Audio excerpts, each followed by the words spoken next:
Hello there, my amazing scholars. Hey, this is Dr. Rainey here, jumping in. So I've had the opportunity to finally finish grading your week 1 paper on instructional design and the benefits of instructional design. And if you watch the week 1 Zoom recording, how I told you that I'll often teach through my feedback, the feedback that I give, but however, I will also provide batch feedback, which means group feedback based on the trends that I see as I read through everybody's work. And so therefore that's what this recording is about. Should be about 5 minutes, you guys. But I do want to I as I was reading your papers, I kind of saw a misconception, or you guys calling out a misconception. I think on the initial one of the initial slide decks or resources in week 1 kind of talk through about instructional design being in no more than really just good lesson planning.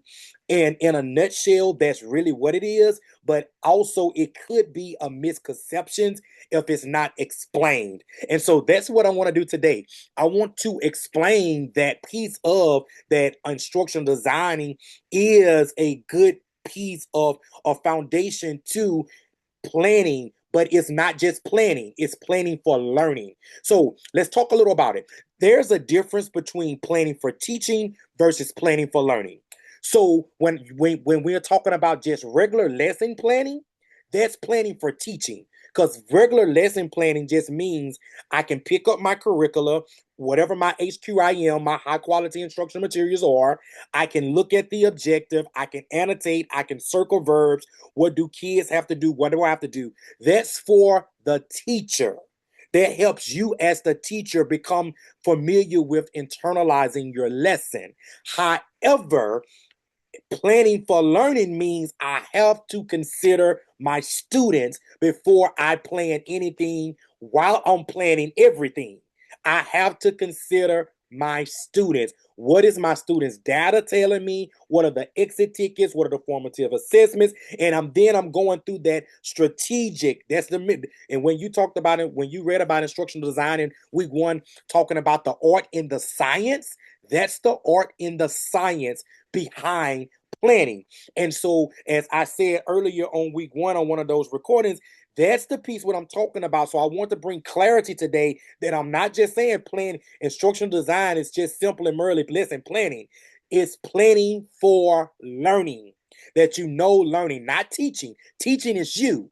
You're planning to make sure the kids that you serve are all going to benefit from the learning that you're going to provide because you've thought through every piece of it from the planning to the delivery to the assessing and then determine what you do with next steps. So let's talk a little about it. And I can tell you, I want to talk through a little framework.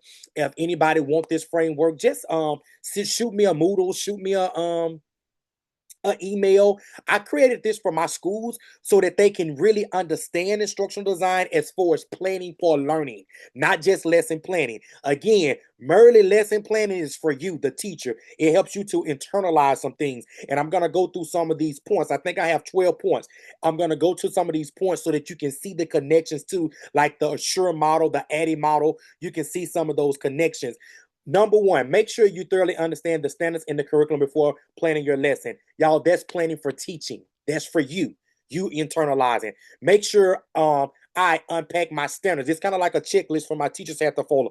Make sure I unpack my standards, focusing on what students need to know and show before beginning my lesson. That's helping you as the teacher to internalize what you are doing. That means that's the lesson internalization of your lesson planning, which is just merely lesson planning, planning for teaching.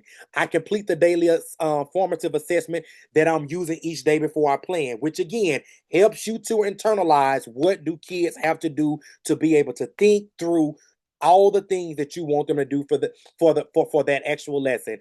That's strictly you. I review student data such as exit tickets, formative assessments, benchmarks, student work analysis prior to planning my lesson. Now we're getting into planning for learning because now I'm looking at what are students doing, what I need to know for students. But then let's go on to the planning, which planning number 5. My lesson plans include a clear standard line objective, outlines what students should know, understand, be able to do by the end of the lesson. If I looked at my exit tickets and I planned all this, that begins to say planning for learning. If I haven't looked at my exit tickets and I'm still just heavily curriculum, what that HQIM is saying, I'm planning for teaching. My lesson plan includes success criteria, which aligns to the standard, helping students understand what is required to master the daily objective. I see some planning for learning and planning for teaching there. My lesson plan specifically specify what I will model to ensure students understand the learning expectations. So therefore, I'm thinking of what do students have to do to be able to be successful. So now I'm considering my students planning for learning. Planning for learning. Number 8 is the big one, you guys, when we're thinking about an instructional design. My lesson plan states all activities I would do to ensure all my students. I'm not just talking about your tier 1 students.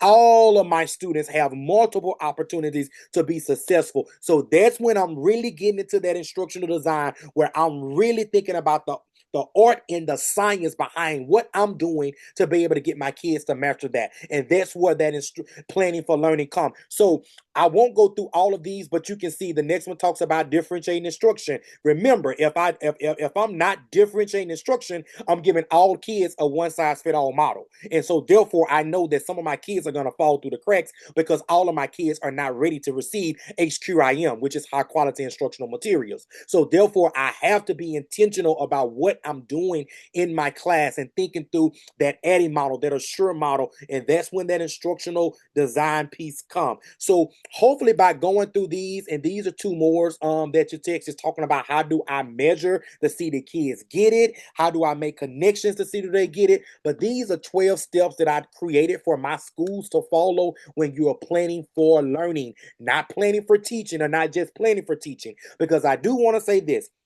You have to plan for teaching in order to plan for learning. You got to internalize what's happening, but you can't stop there. And that's what we see in a lot of situations when we're talking about lesson planning on a regular basis. You are internalizing what you need to do to teach kids, but you're not thinking about the kid in the planning. You're just thinking about what, let me go and see what this HQIM, what this Tier 1 curriculum is saying, what this standard is saying, and I'm going to teach all kids that based on my internalization. But when you truly plan for learning, you are thinking about every kid in your room and you are planning out learning experiences for every kid in your room. You are measuring, you are checking, you're going back. And that's where the instructional design comes from. So hopefully now you see the difference that when I spoke and say that instructional design is nothing but planning, going deeper, it's planning for learning. It's not just planning for teaching. Planning for teaching does not include kids learning. I'm planning for teaching for me to internalize. Planning for learning means that I'm looking at data, I'm considering my kids and every step of my planning. So hopefully that kind of sums it up and clears it up. It was just a misconception I saw as I was reading where you guys were saying that Merrily is more than, which you understood and stood based on the resources in the reading, that it was more than just lesson planning, but in a nutshell, it's planning for learning versus planning for teaching. I think when we think about a lesson plan, we think about planning for teaching. We got to go beyond that when we're thinking about ID, instruction design, which is planning for learning. Hope this was good to you as it was good to me. As you can see, my passion come through. And again, if you want that resource, just email me, text me, but I prefer you email me or message me so that I know exactly where to send it to. You guys have a good weekend. Have a good one.